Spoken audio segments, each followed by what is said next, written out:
All right, guys, so today I'm going to be going over the Power of Three indicator.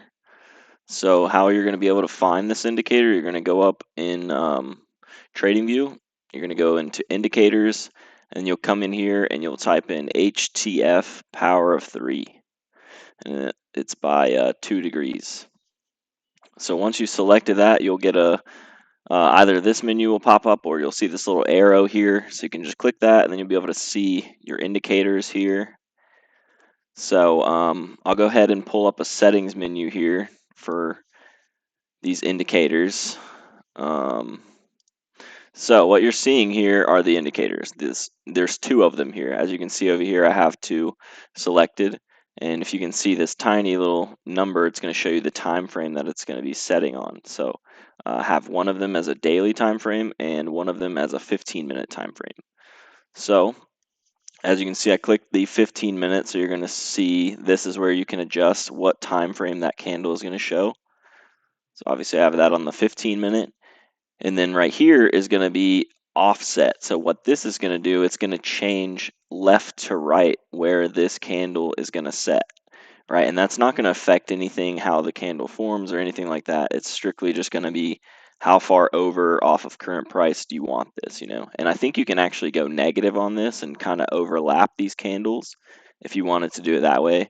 Then it would be overlapping, these 3-minute candles, it would be overlapping 5 of these, right? And if it went all the way to the close. So then down here, you're going to see the PO3 info table. So that is going to be this box up here in the top right corner.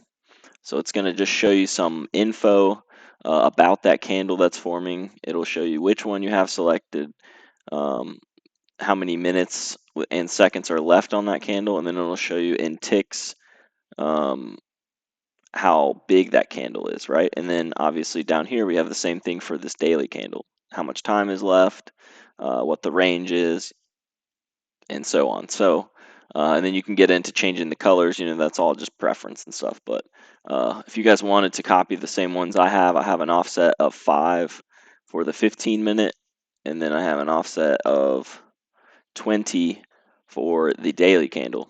So what this enables you to have, right, the reason I use this indicator is just to keep my charts a little bit more simple, and also to keep a reminder of what those higher time frames are looking like when I'm on these small time frames, right? Because if you find yourself looking at small time frames too much, you start to kind of forget or get swayed into believing what that smaller time frame chart is saying. And if it's not going to line up with the higher time frames, then generally speaking, that's when you want to rethink things or maybe not enter that trade. So I also use the daily candle to help me chart out the high and the low for that session, right? So since 6 yesterday, this was the high and this is the low for the daily. So you can see, where that wick is up here. And then this is obviously the open price here. So we also know what that level is. So using this in trading can be very, very beneficial, and you can also obviously change these to whatever you like. Some people run like an hour and a 15-minute, and depending on which plan you have, I believe on TradingView, you can have however many indicators you're allowed to have. You can have that many extra candles, but so once you go past the 15-minute, this is just something I wanted to explain as well because it might be a little bit confusing, but it's pretty simple once you think about it. So we have the 15-minute candle selected here, right? So when I go on a 15-minute chart, this candle and this candle are the same thing, right?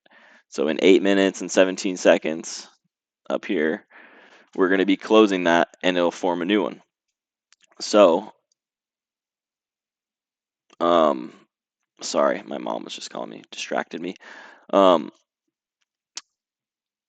So just a reminder here, yeah, okay. So when you go above that time frame, right? So when I switch over to a 30-minute, now this is going to mimic anything that is above this candle, right? This candle is going to mimic anything I change it to over 15. So if I go to the 45, it's going to show me the 45 right here. If I go to the 3 hour, it's going to show me the 3 hour right here. And it will let you know up here too. This is something you want to keep your eye on, just to remind you once you go past that 15 minute. When I'm on the 30, you have to remember this is not the 15 minute anymore. And same thing with any time frame. Anytime you go over that time frame you have selected, it's just gonna move to that time frame candle. So um, let's see. I can show you kind of today what we were looking like in the differences between the markets here. So we got both of our daily looks here without having to select a daily chart. We're able to look at this small time frame price action while still realizing, wow, like NQ has this huge red sell candle, right? Where we opened at versus where we're trading at and where we've been, and then you come over here and you look at the S&P 500 and we're trading above the open price, right? So we came all the way down here, but we have been bought up a lot heavier on ES. So now we're able to identify strength in the market and where the money is funneling into, which sector the market is getting the most attention in, and which one is showing the most weakness. So you can kind of use those comparisons to help you enter trades. So thank you guys. Hope that was informational. Just feel free to shoot me a DM if you'll have any more questions. Thanks. Peace.